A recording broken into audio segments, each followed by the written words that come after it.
आपण सर्व मिळून इच्छेने एका भगवंताला आणि बाबाला प्रणाम करू. भगवान बाबा हनुमान जी को प्रणाम. महान त्यागी बाबा सुखदेव जी को प्रणाम. परमात्माए नमस्कार जी, नमस्कार. परमपूज्य परमात्मा एक सेवक मंडळ वर्धमान नगर नागपूरच्या वतीने बाबांच्या आदेशाप्रमाणे आज मौजा येरली येथे कोजागिरीच्या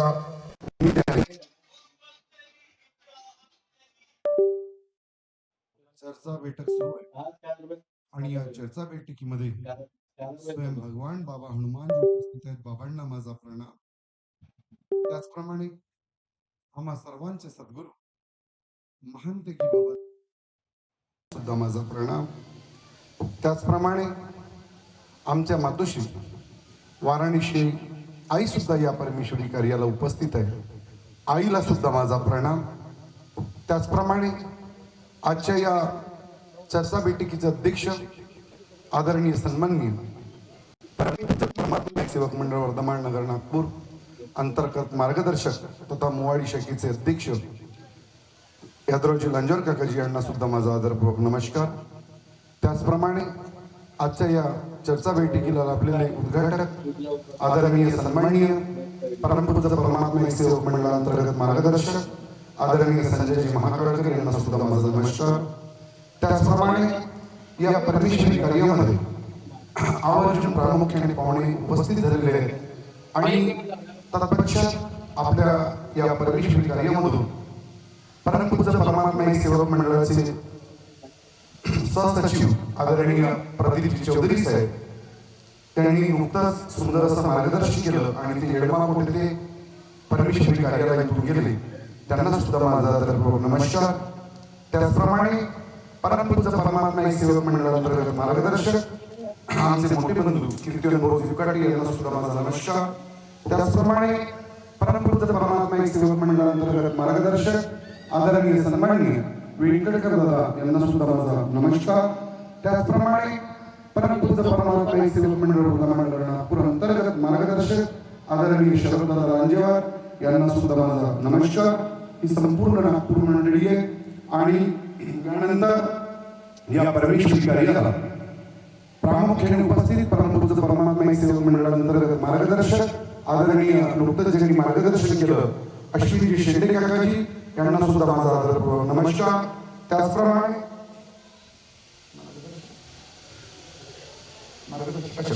त्याचप्रमाणे परमपूज्य परमात्मा सेवक मंडळ वर्धमान नागपूर अंतर्गत मार्गदर्शक आदरणीय ओमप्रकाशजी फटेभाऊ यांना सुद्धा माझा आदरपूर्वक नमस्कार. त्याचप्रमाणे या परिसरातील परमपूज्य परमात्मा सेवक मंडळ अंतर्गत मार्गदर्शक आदरणीय सन्माननीय कन्हैया भूमिशान यांना सुद्धा माझा आदरपूर्वक नमस्कार. आणि मनसकावी आदरणीय सन्माननीय संपूर्ण जिम्मेदार बाबांचे सेवक सर्वांना माझा आदरपूर्वक नमस्कार. आणि आपण सर्व या परमेश्वरी कार्याला आवर्जून उपस्थित झाला आणि या परमेश्वरी कार्याचा गोडवा घेण्याकरता सर्व आपण एकत्रित इथं येऊन बसला. सर्व सेवक दादा श्री बाल सेवक सर्वांना माझा आदरपूर्वक नमस्कार. बघा ही चर्चा बैठक 4 तत्व 3 शब्द आणि 5 नियमाच्या अनुभवावर ही बैठक सुरू आहे. आतापर्यंत अति अनमोल असं सर्वांनीच इथं मी आलो तेव्हापासून बघत आहोत की अगदी सुंदररित्या असं मार्गदर्शन केलं. आणि आज आपल्याला गरज तीच आहे की फक्त या गावामध्ये जो कोणी माझी ताई माझी आई जी कोणी माझी बहीण असेल आणि ती आपल्या दाट्यावर बसून असेल, ती आपल्या पती परमेश्वराची वाट बघत असेल, तो तुमसाला गेला असेल, तो कामाला गेला असेल आणि त्याची वाट पाहत असेल आणि तो वैष्णवी व्यक्ती असेल किंवा ती अंधश्रद्धेने पीडित असेल माझी ताई किंवा तिचा इथं काहीतरी भूतबाधा असेल, अजून काही समजूचा त्रास असेल, अशांच्या कानापर्यंत, कानाकोपऱ्यापर्यंत आमच्या मानव धर्माचे बाबाचे गुण पोहोचावे आणि या परमेश्वरी कार्याच्या माध्यमातून एक मानव तरी या मानव धर्मावर यावा, हे माझेच बाबाचे कार्य आणि तेच कार्य मी आतापर्यंत बघितले आणि तेच कार्य आपल्याला पुढे न्यायचे. बाबांनी दैवी शक्ती प्राप्त करून आपल्याला कुटुंब साध्य केलं आणि साध्य केल्याच्या नंतर महान देवी बाबा जोंधळीजींनी कोणत्याही प्रकारचा जातीपातीचा उल्लेख न करता, जात पात न पाहता एका धाग्यामध्ये गोर गरीब दुखी कष्टी अज्ञानी दुर्मिळ अशा व्यक्तीला बाबांनी टिमकी येऊन येईपर्यंत हा गोकुळ संपूर्ण एका धाग्यामध्ये बाबांनी येऊन काढलं. आणि येत असताना ती दैवी शक्ती प्राप्त करून आपला परिवार साध्य करून बाबांनी तुमच्यासारख्या माझ्यासारख्या गोर गरीब दुखी अंधश्रद्धेत पीडित असणाऱ्या लोकांना जागृत करण्यासाठी आदरणीय मंचकावरती यादवजी लांजर साहेब यांनी बघितलं बाबांना. आम्ही तर बाबांना शरीर रूपान नाही बघितलं, परंतु त्या वेदना त्यांनी पाहिलं असेल की कदाचित बाबा दिवाळीला आले असतील आणि दिवाळीला आल्यानंतर एखादा व्यक्तीला शेवट खाचरी निघाला असेल, एक उदाहरण देतात आणि थोडं दृश्य पहा आणि ते तुमच्यावरून टेस्टावरून दिवाळीला येत असतील आणि येत असताना त्यावेळेला तुमच्यावरून येरलीपर्यंत रोड बरोबर नसेल. आजपासून 25-30 वर्षाच्या पूर्वीच खाचराने येत असतील, खाचराचा चाक बसत असेल, परंतु बाबांनी तो चाक स्वतः काढू काढू काढू काढू येरलीपर्यंत आलं आणि हा एवढा गोकुळ जोडून दिला. किती त्रास झाला असेल तुमच्यावरून येरलीपर्यंत यायला. एखादी आमची 4 व्हीलरची हवा गेली, टायरची हवा गेली तर आम्ही डोक्यावर हात मांडतो आणि फोन लावतो, लांजोर साहेब थोडी या ना, कोणातरी पाठवावर एखाद्या मिस्त्रीला. कसं करता, काहीतरी करा ना, गाडी बंद पडली आहे का. परंतु बाबांनी कदाचित त्या क्षणामध्ये मोबाईल नव्हतं, काहीच नव्हतं, अशा क्षणात बाबांनी नाही कुणाला फोन केलं असावं, नाही काही केलं असावं. जो कोणी खाचर चालवत असेल त्याचा बरोबर सुद्धा आईने सुद्धा हात लावला असेल आणि तो चाक काढला असेल. कदाचित अजून पुढे पण खाचर गेली असेल आणि बैलाची सेफ्टी हलली असेल तर तो चिकनही सुद्धा बाबाचा अंगावर उडला असेल. परंतु बाबांनी आपल्या शर्टाचा सुद्धा विचार केला नाही, बाबांनी आपल्या धोत्राचा विचार केला नाही आणि हा गोकुळ संपूर्ण जोडून दिला. आता हा गोकुळ जोडून दिला, मग या गोकुळ जोडून दिल्यानंतर आम्ही एका धाग्यात बसलो. आम्ही या धाग्याच्या प्रमाणे या धाग्यात आम्ही मणी आहोत. आम्ही त्या मण्यासारखं वागतो का हा प्रश्न तुम्ही निर्माण करा आणि मलाही करून द्या की मी वागतो का, माझी खरंच ते वागणूक आहे का.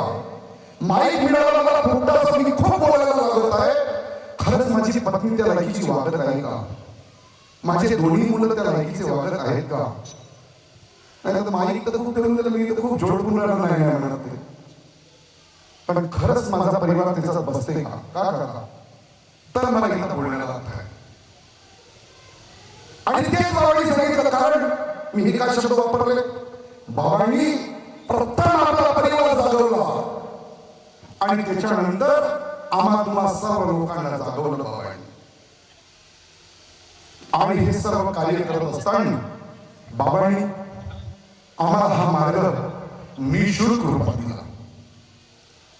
कोणतेही मूल्य न घेता, मूल्य म्हणजे पैसा न घेता, न धान्य घेता. कदाचित यांच्या हरियातीमध्ये यांच्या असतील तर यांनी कदाचित बाबांना 5 रुपये सुद्धा दिलेले असेल की बाबा घ्या तुम्ही तिकीटीसाठी म्हणून. आमचे मार्गदर्शक काय सांगायचे की बाबांना कदाचित खात्यात जरी आणलं तरी पण मूल्य द्यायचे आपल्याकडून. कदाचित यांना जरी का परमेश्वरी कार्याला सोबत जरी गेलं आणि यांनी जरी तिकीट जरी काढली तरी पण यांना तिकीटचे पैसे परत करायचे असे आमचे मार्गदर्शक सुद्धा सांगायचे. आता तुमच्याकडून चौधरी साहेब परमेश्वरी कार्याला पुढे गेले, त्यांच्या व्यवस्थानामध्ये बाबांनी शिळं भात खाल्लं, बाबांसाठी त्यांच्या वडिलांनी धोतर कुर्ता आणला, आईसाठी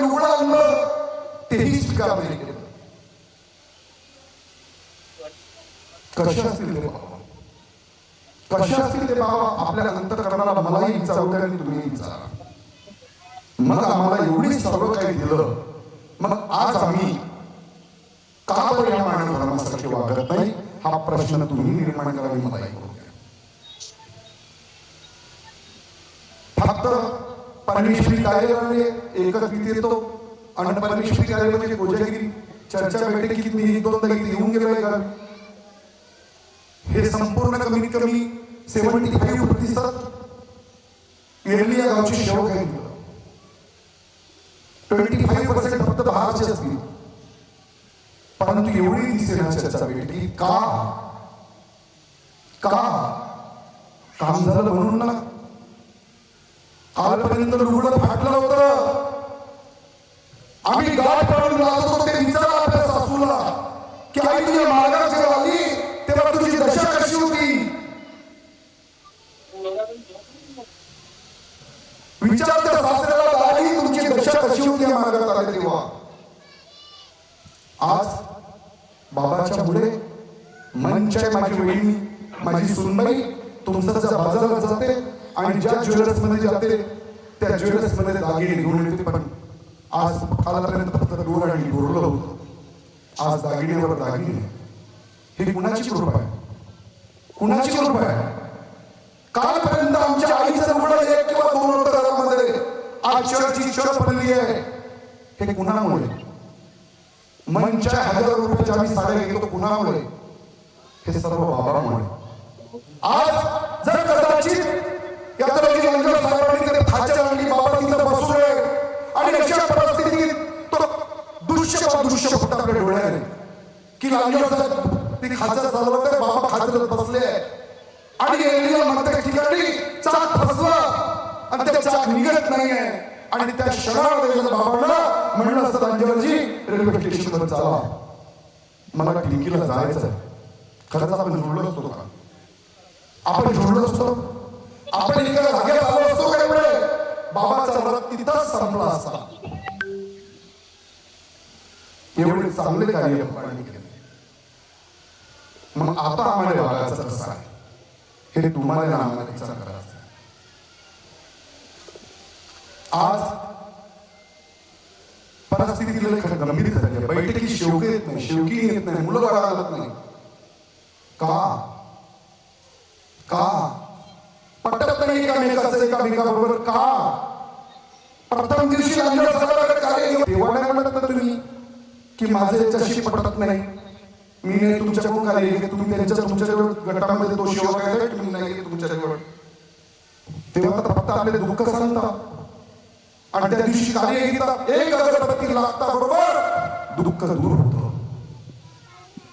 आणि ते एका अगरबत्ती लावता बरोबर दुःख जेव्हा दूर होतं तर ती दैवी शक्ती आहे. ती दैवी शक्ती लांजोर साहेबांनी पाहिलेलं आहे. फक्त काकाजीने ते आठवावं. आम्ही एका जागी मंडळाला बोलवलं होतं काकाजी बरोबर आहे आणि आल्यानंतर काकाजी साक्षीदार होते, माझ्या सोबतीला होते काकाजी.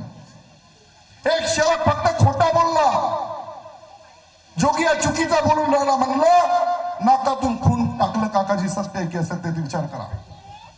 हेच काकाजी म्हणणार आहे. इथे दैवी शक्ती नाही म्हणत होते सत्य. आता तो शब्द माझ्या डोक्यात पुंजत आहे. तेच मनोजी स्वर्गीय उराडे साहेब म्हणाले इथं दैवी शक्ती नाही आहे. तेच आमचे मदनकर साहेब म्हणाले की इथं दैवी शक्ती नाही, इथं पाणी पिणार नाही. साहेब बरोबर आहे. मग एवढं असूनही एवढी दैवी शक्ती आम्ही पाहूनही, आम्ही एवढं सर्व आपल्या डोळ्याने पाहूनही आम्ही का असं करतो? आपण निंदेचे उदाहरण पाहिलेले साहेबांच्या आमने सामने, ते डोळ्यासमोर आहे सर्व. नका करू हे सर्व काही. अरे नका करू. माझी कळकळीची विनंती आहे.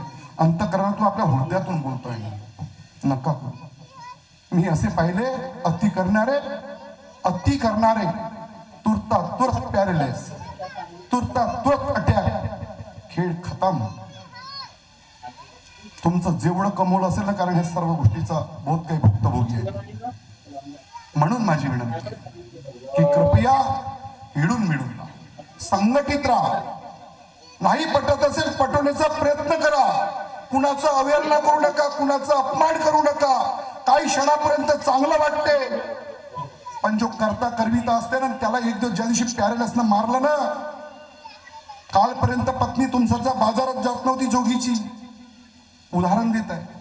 आणि ह्या असे जर कृत्य असेल ना आणि मारलं पॅरेलस ना, जेवढी कमवली तेवढी रस्त्याला लागत.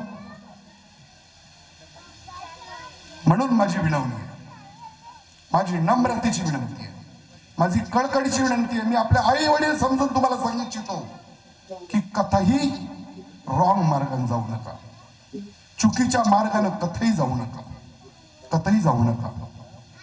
दैवी शक्ती आपण कुठं पाहिली दैवी शक्ती? अनुभवात पाहिली. आणि अनुभव तुमचा सुपरिचित सेवक आहे धनराज चिंदालोरे. आजपासून 1.25 वर्षाच्या पूर्वी लग्न झालं. 6 महिन्यानंतर ती सुनबाई प्रेग्नेंट झाली.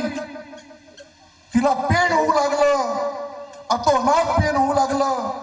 आणि पेन होताना धनराजनं आपल्या त्या सुनबाई आपल्या भावाला घेऊन त्या सुनबाईचं ट्रीटमेंट केलं. आणि ट्रीटमेंट मध्ये माहीत पडलं HIV कॅन्सर आहे, HIV आणि ब्लड कॅन्सर आहे. आला निवासस्थाना, मला काही पद वगैरे नव्हतं त्यावेळेला, निवडणूक व्हायची होती. तो दुसऱ्याला लढवते, हे सर्व ओळखतात त्याला, तापट आहे बोलाचा. आला घरी, जोगी भाऊ तुझ्या वडिलाला कॅन्सर झाला आणि बरेच काही तुझे हॉस्पिटल, खरेच हॉस्पिटल बरेच परिचित आहे. म्हणाला जोगी भाऊ मला नागपूरचा ऍड्रेस दे, मला सुनबाईला न्यायच्या ढसा रडू लागला. तो रडतानी माझ्याही डोळ्यात अश्रू आले. मी माझ्या आजीला पाहिलं कॅन्सर, मी माझ्या महालप्याला कॅन्सर पाहिलं, मी माझ्या बापाचा कॅन्सर पाहिलं. आणि मी माझ्या बापावर किती उडवले हे तर मी कथाही सांगू शकणार नाही, कारण जन्म त्यांनी दिला. माझ्यावर किती उडवले त्यांनी लोकांना नाही सांगितलं तर मी नाही सांगणार. HIV म्हणजे माझ्या सख्या मामाला माझा इथं महालपा भाऊ बसलाय. HIV टोपल्यात पेंडण्यासारखं माझं मामा होतं, मी ते HIV पाहिली. आणि म्हणून सुद्धा मीही खूप गैवारून आलो, रडायला लागलो. अरे धनराज म्हणलं का झालं, किती कोणते कर्म केले भाऊ म्हणे. अरे म्हणलं जाऊ द्या, ऍड्रेस दिला. काय त्या परमेश्वराची दैवी शक्ती, भगवंता तुझे किती गुण गाऊ कळत नाही. तो दाराचा बाहेर गेला काका आणि मी त्याला आग दिली. त्या भगवंतानं माझ्या मुखातून आवाज काढली की काय त्या परमेश्वराला काय तुझी लीला किती अपार आहे भगवंता. आवाज दिला. धनराज म्हणलं इकडे ये. भाऊ म्हणे बोल ना. डोळे पुसत पुसत आला. धनराज म्हणलं उद्याला राऊत गुरुजी सोनकुसरे काकाजी माडगीला येत आहेत म्हटलं, आणि आपल्या क्षेत्रामध्ये पंचवर्षीची निवडणूक आहे मंडळाची, त्या निमित्ताने उमेदवारी देत आहेत म्हटलं. कुणाला देतात हे ठाऊक नाही म्हटलं, मात्र ते येत आहेत आणि आपण मीटिंग लावलेली आहे. राऊत गुरुजी 15 मिनिटाच्या आधी आले. धनराज आणि धनराजची पत्नी ती भावसून बेडवर आहे घरी, ती उठेना ना बसेना. हा धनराज आणि धनराजची पत्नी आली. यांना गुरुजीला सांगितलं. गुरुजी म्हटलं यांना यांचे संपूर्ण दुःख आहे का आणि ऐकून यांना तुम्ही मार्गदर्शन करा. गुरुजींनी 30 ते 35 मिनिटापर्यंत त्याचं दुःख ऐकलं का, आणि गुरुजीने एकच उत्तर मिनिटामध्ये दिला. म्हणाले गुरुजी तुमच्या इथं आश्रम निधी भवन निधी किती लोकांची भरली आहे? फक्त माझी. तुमच्या कुटुंबातील जेवढे सदस्य त्यांची आश्रम निधी भवन निधी भरून टाका. हाच या दुःखाचा उपाय आहे, दुसरा उपाय नाही. धनराज तुम्हाला पहिलेच सांगितलं, धनराज हा तापट स्वभावाच्या तुम्ही त्याला ओळखता. तो माझ्याकडे आला. जोगी भाऊ म्हणे हे भवनामध्ये जर आश्रम निधी भवन निधी जर भरली ना म्हणे तर काही लोक हॉस्पिटलमध्ये ऍडमिट राहतील म्हणे, आपल्या भवनातच पैसे भरतील म्हणे. सत्य सांगताय ते परमेश्वरासमोर सांगताय. उद्याच भरतो म्हणते 2 लाख. तो का म्हणते तो उद्याच 2 लाख भरतो म्हणते. अरे म्हणलं बघ शब्दात परमेश्वर बाबांनी दाखवलेला आहे, उद्धट शब्दाचा वापर करू नको. दुसऱ्या दिवशी त्या सुनबाईला घेऊन आपल्या परिवाराला घेऊन हॉस्पिटलमध्ये जाण्याच्या आधी तो भवनामध्ये गेला. ऑफिस बंद होतो सकाळ असल्यामुळे. ऑफिस बंद असल्यामुळे ती सुनबाई रडत असेल, तिला त्रास होत असेल, वेदना होत असतील. याचा फोन आला मला आणि म्हणाला, जोगी भाऊ ऑफिस बंद आहे. अरे म्हटलं, सुनबाईला हॉस्पिटलमध्ये नेऊन ठेव, बेड वरती ठेव, सरपे डॉक्टर साहेबांना सांग माझं नाव, आणि म्हटलं तिथं ठेव तू, आणि तिथून म्हटलं तू परत ये. आणि आल्यानंतर म्हणलं आश्रम निधी, भवन निधी भर आणि राऊत गुरुजीला त्या फक्त चिठ्ठ्या दाखवून दे. त्या दाखवल्या. रिपोर्ट 12 ते 15 दिवसाच्या आतमध्ये आमची तुमसरला प्रथम मीटिंग लागली निवडणुकीची, आणि त्या दिवशी रिपोर्ट आली की HIV पण नील आणि कॅन्सर पण नील. कसा हा मार्ग आहे? कसा हा मार्ग आहे? माझ्या मामीनं घरदार विकलं आणि मी तर आपली व्यथा कथंही सांगू शकणार नाही. म्हणून माझी नम्रतेची विनंती आहे, दुःखाला ज्याप्रमाणे घाबरतो आपण, सुखालाही घाबरू आपण. मी आता तुम्ही मान्य करत असाल तर ठीक, मी असं तोपवणार नाही, पण मला तरी करायचं आहे, गरजेचं आहे. आणि वेळ खूप झाली, अगदी 2 मिनिटात सांगू इच्छितो. माझ्या ज्या तरुण, माझ्या बहिणी भाच्या ज्या कोणी इथं आहे, माझे भाऊ तरुण, मी सर्वांना सांगू इच्छितो की आपण ज्या दिवशी आपण जन्म घेतलं, रांगेपर्यंत आपण रांगत असताना आपल्या आई बरोबर झोपलो. बरोबर का नाही घेता येईल? अरे बरोबर की नाही? आई बरोबर झोपलो ना. मग झोपलो त्यावेळेला आपण रात्रीच्या वेळेला बाथरूम केली आणि आईच्या अंगावर सू केली. त्यावेळेला आईनं कधीच साडी चेंज केली नाही. केली का साडी चेंज तुम्ही रातच्याला? कधीच साडी चेंज केली नाही, पण बारूता चेंज केला. काऊन केला? माझ्या मुलीची कामा नये याची दक्षता घेतली. माझ्या पोराचे शरीर खराब होता नाही, कपडे खराब होता नाही, दुर्गंध येता कामा नये माझ्या मुलाची किती काळजी घेतली. त्याच्यानंतर रांगता रांगता डोगाळ झालो, म्हणालो की एरलीच्या शाळेत नाही हो. पत्नी दोघेही बसले आणि म्हणाले एकांत मध्ये दोघेही की नाही, आपण एरलीच्या शाळेत नाही शिकवणार, आपण महर्षी चांगले चांगले जे तुमसरला शाळेत तिथं शिकवू. त्याला विचार नाही केला की शेतात धान लावलं आहे, माझ्या घरी पैसा आहे किंवा नाही आहे, याचा विचार नाही केला. आणि पत्नीनं सांगितलं की आपल्याला तुमसरला फादर एंगलला टाकायचंय, आपण आपल्या त्या बाळाला फादर एंगल मध्ये टाकलो. पतीनं कधीच नाही सांगितलं की मी नोटबुक उधार आणलंय की काय म्हणून. कधी सांगितलं? कधीच नाही सांगत तो आपला दुखला. तेवढं केल्याच्या नंतरही तो एखादी फराक जर फाटली ना, तर आई सांगते, अहो म्हणते तुम्ही तुमसरला जा आणि फराक अंजाला म्हणते मवालीसाठी. पण तो स्वतःचा कपडा घेत नाही, पण ते फराक आणते. आई कधीच विचारत नाही आपल्या पती परमेश्वराला का तुम्ही उधारी आणली का हो, का नगदी आणली हो. तेवढं सर्व काही करते. आणि मग शाळेत काय नेतो आम्ही? ताई नोटबुक, पेन, पेन्सिल आणि त्याच्याबरोबर टिफिन नेतो. टिफिन, त्या टिफिन मध्ये रात्रीची पोळी कधी बांधून देते का आई?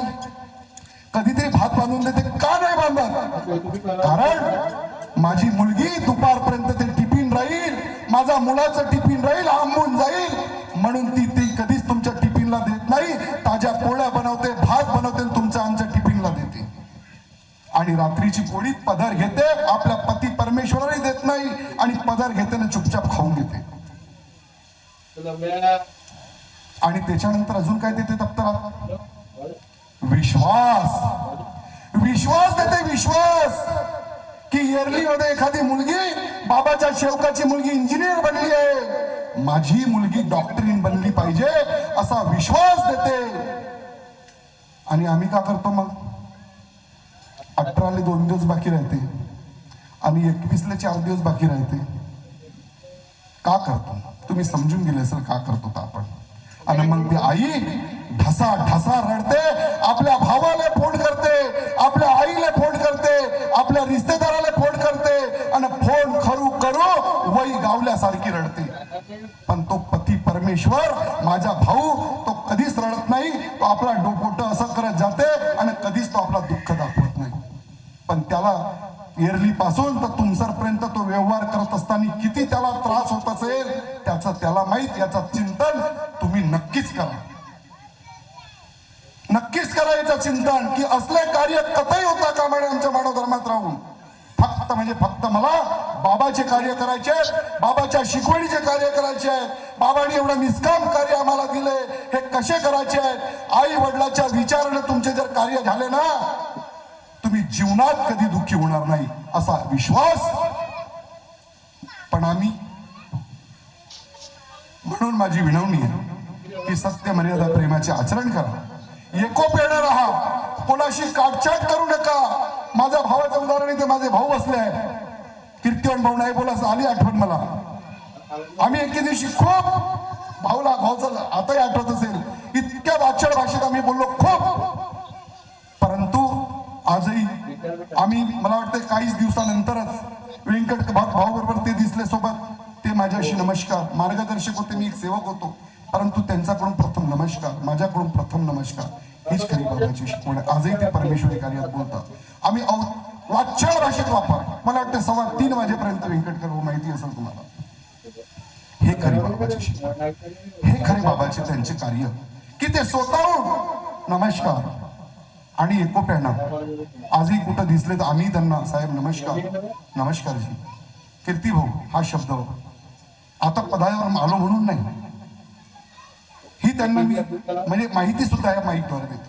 आणि खरे हेच खरे बाबाचे कार्य, हेच खरे. झालं असेल ना, झालं असेल, होते. आपण मानव आहोत, घरी पती पत्नीचं भांडण नाही का, तलाक देऊन देतो का आपण? देतो का तलाक? नाही. पत्नीचं बिघडलं म्हणून दिलं तलाक, असं कधी होते का? होतच नाही. मार्गदर्शक चुकला, कन्हैया भाऊ चुकला म्हणून काटुकारी बिन आता करू संपवून टाकू त्याला येता बरोबर होऊन जा बाजूला, बिलकुल नाही. तर कार्यक्षणी नाही. माझ्या हयातीत 5 वर्षात 60 महिने तर मला पाहू द्या व्यक्ती कसा आहे. झाली असेल ना चूक, होईल ना, मला तर पाहू द्या, माझ्या डोळ्यानं तर पाहू द्या. नाही अभिच, अरे नाही ना का मा बापा, हे बाबाची कार्य नव्हेत ना मा बापा, हे बाबाचे कार्य नव्हेत, हे खरी शिकवण नव्हे ना. मग त्याची रिपीट काढते तर मग का करणार? मग अजून 5-50 जमा होणार, अजून 25 अर्ज जाणार. काय मला नाही वाटत की कदाचित आमच्या तुमसर पोलीस स्टेशनला तेवढे अर्जी लागत असते. इतके तक्रारीचे अर्ज मंडळात लागत आहे, हदचा बाहेर अर्ज लागत आहे. नाही आहे बाबाची शिकवण. म्हणून माझी विनवणी आहे, म्हणून माझी अंतकरणातून विनवणी आहे की सत्य मर्यादा प्रेमाचे आचरण करा, योग्य रीतीने वागा. सत्य मर्यादा प्रेमात राहा. चर्चा बैठकीत आवर्जून जा. तुमचा एरलेला भगवत कार्य म्हणून नाही तर इथूनही बाळ जर असले परमेश्वरी कार्य कोणत्याही मार्गदर्शकाच्या हाती असेल. मला मगाणी मार्गदर्शकाचा फोन आला, या गावातून बऱ्याच लोकांचा फोन आला, जोगी साहेब लवकर या एरियातला संचालक असल्यामुळे तुम्हाला अध्यक्ष बनवायचं आहे. मी म्हटलं नाही, मी कोणत्याच आलो तेव्हापासून मी कोणते, मला नाही वाटत, मला आठवण नाही राहिलं की म्हणत मी स्वतःहून कधीची जल्दी आलो ना. नाही, मी माझं वाटा माझ्या कोणातरी भावाबंधाला मिळावं अंतकरणातून सांगतोय. माझा हाच दृश्य. मी चर्चा बैठकीला गावात 15 मिनिटं लेट जातो शरद भाऊ, कारण मला माहिती आहे मला मिळतात, परंतु माझ्या भावाबंधाला सुद्धा हा वाटा मिळालाच पाहिजे. आला फोन, मी म्हटलं कोण आले? म्हणे लांजेवर साहेब आले, घोंगाडे आपला महाकाळकर आले, चौधरी साहेब आले. मी म्हटलं बघा त्यांच्यातूनच, बरोबर आहे की असत्य की असत्य, म्हटलं यांच्यातूनच बनवून टाका. का बरं? मी माझ्या पत्नीला बनवू शकत होतो, शटर पडू शकत होती, येत होतो, मामा का कमी आहे मापाशी? पण नाही, आदर प्रत्येकालाच मिळाला पाहिजे, हा माझा हृदय आहे. अंतकरणातून बोलतोय, असं वावचड भाषेतून नाही, अंतकरणातून, अंदरून बोलतोय मी, बाहेरून नाही. म्हणून बाबाच्या शिकवणीप्रमाणे चाल, कतही कमी होणार नाही. आणि सर्व इथं उपस्थित मार्गदर्शकांना विनंती करतो आहे की परमेश्वरी कार्य करा, परंतु उर्वरित पैसा मंडळाला जमा करा. साहेबांचा मंगाणी फोन आला, कालही माझ्याशी बोलणं झालं, सरळ सांगितलं जोगी साहेब नक्की बिलकुल सांगा, कारण मंडळामध्ये तक्रारी भरपूर येतात शरद, अति तक्रारी येऊन राहिली. आणि म्हणून मंडळामध्ये सरळ कोणाला व्याजानं पैसे देऊ नका, काही नाही, बँक बॅलन्स केलं असेल मंडळात सरळ जमा करा. एवढेच बोलतोय. आणि आवर्जून अजून 10 वेळा सांगतोय, माझ्या पुतण्या असतील, माझ्या भाच्या असतील, माझे भाऊ असतील तरुण, चलती क्या चंडेश्वरी कथई करू नका, याला बंदित्व आजच घाला अशी मी विनवणी करतोय. नका करू. हे मानवतेचे कार्य नाही आमचे, हे मानवतेचे कार्य नाही. आणि मार्गदर्शक साहेबांना सुद्धा कालपर्यंत एकात एक बसत आज मी इतका आनंदित वाटत आहे. या कोजागिरी जेव्हापासून आता होत आहे तेव्हापासून कंटिन्यू मार्गदर्शकांना फोन लावत आहे, काकाजी तुम्ही तिकडे जा, काकाजी तुम्ही तिकडे जा. सर्वांचे मला माहित होत आहे यांचं पटत नाही, अरे जा तुम्ही तिथं जा, संघटित व्हा, एकत्रित राहा. हाच उद्देश आणि हा मंचकावर ज्या पद्धतीने तुम्ही एकोप्याने दिसत आहात, बस हेच कार्य आपल्याला बाबाला करायचे. जरुरी नाही की पुढल्या 5 वर्ष माझ्या बापाची काही ठेकेदारी नाही आहे की पुढल्या 5 वर्षानंतर मीच झालो पाहिजे. त्याला आवडतील तर त्या जागेवर नेईल, नाही तर नमस्कार बाबा. एवढेच बोलतो आणि मी माझ्या शब्दाला विराम देतो. सर्वांना माझा आदरपूर्वक नमस्कार. नमस्कार बाबा.